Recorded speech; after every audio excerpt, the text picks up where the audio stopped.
అల్లు అరవింద్ గారు, ట్రైలర్ ప్రకారం చూస్తే లవ్ ట్రాక్, దేశభక్తి, at the same time action sequence ఇవన్నీ ఉన్నాయి కదా. మీరు సినిమా చూశారు కాబట్టి ఏ ట్రాక్ బాగా నచ్చింది మీకు? సార్ అరవింద్ గారు, అరవింద్ సార్, అరవింద్ సార్, అరవింద్ గారు, నేను వెంకట్ టెంటీ సార్. సార్ చెప్పండి. అల్లు అర్జున్ గారు రాకపోవడానికి కారణం ఏంటి సార్? అంటే మొన్న మీరు ఏదో చెప్పారు, కానీ ఇప్పుడు ఏంటంటే నెక్స్ట్ ప్రాజెక్ట్ కోసం ఆయన ప్రిపేర్ అవుతున్నారు. సో అది స్టార్ట్ అవ్వబోతుంది కాబట్టి ఆయన లుక్ బయటకు వస్తుందో అన్న ఉద్దేశంతో రావట్లేదు ఏదో అనేసి వస్తుంది. అంటే ఈ సినిమాకి పరిమితం చేద్దాం మన డిస్కషన్, లేకపోతే 100 ప్రశ్నలు పాపం అడగడానికి అందరూ క్యూరియస్గా ఉన్నారు. ఈ వేదికని మనం ఈ సినిమాకి లిమిట్ చేద్దాం. గారు అడుగుతుంది అరవింద్ గారిని ఎక్కడ ఎలాగ సరే చందు గారు, ఇప్పుడు ఏపీలో టికెట్ రేట్స్ పెంచారు, ఏపీలో టికెట్ రేట్స్ పెంచుకున్నారు, కానీ తెలంగాణ పెంచలేదు. అంటే అడగలేదా ఏంటి ప్రభుత్వాన్ని? అడగలేదండి. అంటే ఏంటి సార్? అంటే ఎందుకు సార్? అంటే పెంచితే 2 చోట్ల అడగాలి కదా. ఇక్కడ ఆల్రెడీ పెరుగున్నాయండి, ఇక్కడ ఆల్రెడీ పెరుగున్నాయి. 295, 395. ఇక్కడికి దాన్ని ఇంకా ఏం పెంచమంటామండి సార్? మరి బెనిఫిట్స్ ఇక్కడ పెరుగున్నాయండి, అక్కడ బాగా తక్కువ ఉన్నాయండి టికెట్స్. మేము పెంచమని రిక్వెస్ట్ చేసిన కూడా 50 రూపాయలే. మిగతా సినిమాలు లేగా ఇలా పెంచమని కాదు, జస్ట్ 50 రూపాయలు.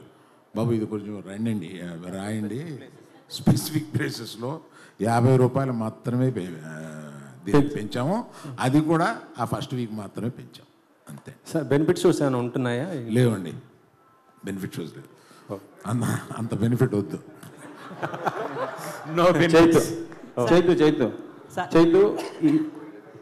చైతు గారు, ఈ సినిమాలో రాజు సత్య వాళ్ళ ప్రేమలో ఎక్కువ ఫీల్ అయ్యారా, లేదు పాకిస్తాన్ ఇండియా మధ్య జరిగే ఎమోషనల్ సన్నివేశాల్లో ఎక్కువ ఎఫర్ట్స్ ఫీల్ అయ్యారా మీరు? ఈ సినిమా ఫస్ట్ ఒక లవ్ స్టోరీ అండి. సో రాజు సత్య ప్రేమ తర్వాతే ఏదైనా ఈ సినిమాలో. చందు గారు ఇక్కడ సార్, ఆల్రెడీ సినిమా రేపు రిలీజు, ఈరోజు మధ్యాహ్నమే మీరు డిఎస్పీ గారితో ఆ డ్యాన్స్లు అది ఏంటి సక్సెస్ ముందే అడ్వాన్స్గా సెలబ్రేట్ చేసుకున్నారా? అది ఈరోజు మధ్యాహ్నం కాదండి, నిన్న కంప్లీట్గా ఒకసారి మళ్ళీ మొత్తం వర్క్ అంతా అయిపోయింది, ఏంటి అని చూసుకున్నమాట.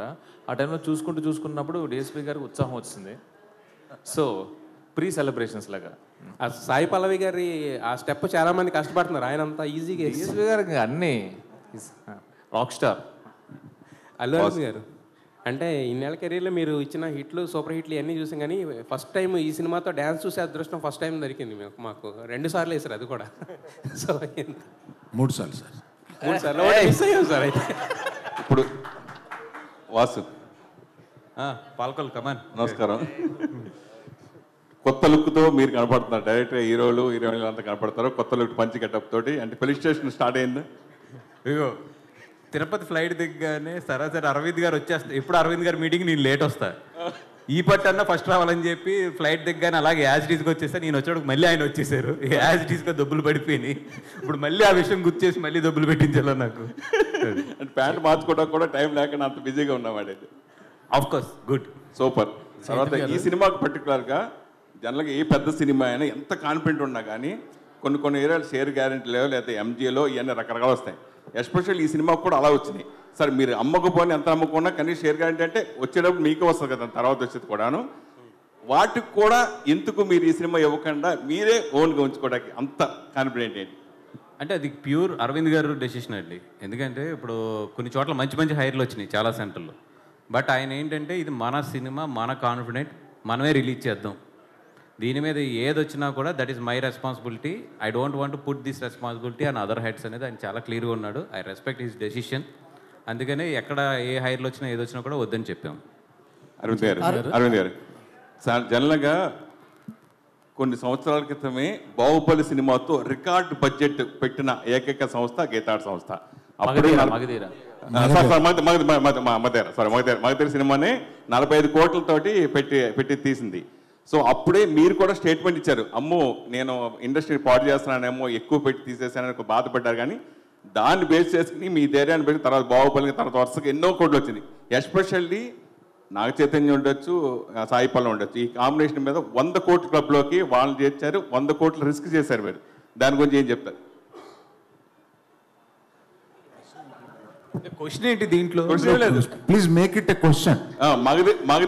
మగధీర సినిమా 45 కోట్లు అప్పట్లోనే తీశారు సార్. ఇప్పుడు అవి మించి 200 కోట్లు, 300 కోట్లు, 400 కోట్లు. ద్రవ్యోత్పన్నం అంటే మన ఏమంటారు, ఇన్ఫ్లేషన్. ఆ రోజు 40 కోట్లు, ఈరోజు ఇన్ఫ్లేషన్ తీసుకుంటే సుమారు 350 కోట్లు ఎంత ఉంటాయి. అవి తీసేస్తున్నారు కదండి 350 కోట్లు పెట్టి సినిమాలు. అందువల్ల ఆ రోజు నేను ధైర్యం చేస్తాను, ఇవాళ అందరూ ధైర్యం చేస్తున్నారు. దిస్ హ్యాస్ బికమ్ ది నామ్. ఇప్పుడు ఇవాళ తెలుగోడు సినిమా అన్నా, తెలుగు నిర్మాతలన్నా కూడా టోటల్గా అందరూ అలా తల ఎత్తి చూస్తున్నారు. దీనివల్ల అటువంటి ఖర్చు పెట్టినా కూడా అటువంటి సినిమాలు తీయగలిగిన డైరెక్టర్లు, దాన్ని మొయ్యగలిగిన యాక్టర్లు తెలుగులో ఉన్నారు. ఇది తెలుగు వాళ్ళ విజయం. అందరూ దాన్ని అప్రిషియేట్ చేస్తున్నారు. అరవింద్ గారు ఇక్కడ సార్, అరవింద్ గారు, రాజు ఏషియనెట్ సార్. సో ఈ మధ్య నా కలెక్షన్స్, ఫేక్ కలెక్షన్స్ అనేది బాగా డిస్కషన్ పాయింట్ అయింది సార్. దీని మీద మీ కామెంట్ ఏంటి? తండేల్ సినిమాకి ఒరిజినల్ కలెక్షన్ చూడొచ్చా? ఎవరు ఏం చేశారనేది కామెంట్ ఏంటి అనే దాని మీద ఇందాక చెప్పాను చూడండి. తండేలు విషయంలో మట్టుకు మేము కరెక్ట్గా వేస్తాము అంటే ఇంకొకటి వేయలేదు అని వస్తుంది. కరెక్ట్ కాదన్నమాట. అందుకని మీరు ఆ ట్రాప్లోకి నన్ను లాక్కండి. చైతన్య గారు, అంటే అక్కినేని ఫ్యామిలీ హీరోలు కావచ్చు, లేకపోతే యంగ్ హీరోలు ఎవరైనా కావచ్చు, లవ్ స్టోరీలు చేసినప్పుడల్లా షూర్ షాట్ హిట్లు కొడుతూ వస్తున్నారు. మాస్ ట్రై చేసినప్పుడల్లా కొంచెం ఫెయిల్యూర్స్ వస్తున్నాయి.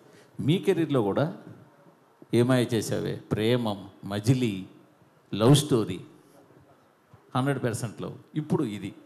సో ఖచ్చితంగా మీరు ఈ తేడా గమనించారా? మళ్ళీ మాస్నే ట్రై చేయాలని అనుకుంటున్నారా? లేదు, అఫ్కోర్స్ ఆ తేడాన్ని గమనించాను. బట్ యాజ్ అన్ యాక్టర్ ఎప్పుడు ఆ ప్రయత్నం చేస్తూనే ఉంటానండి. నాకు లవ్ స్టోరీస్ చేయడం బాగా ఇష్టం అండ్ ఆడియన్స్ కూడా చాలా బాగా ఆదరిస్తారు లవ్ స్టోరీస్ చేసినప్పుడు. I'm thankful for that.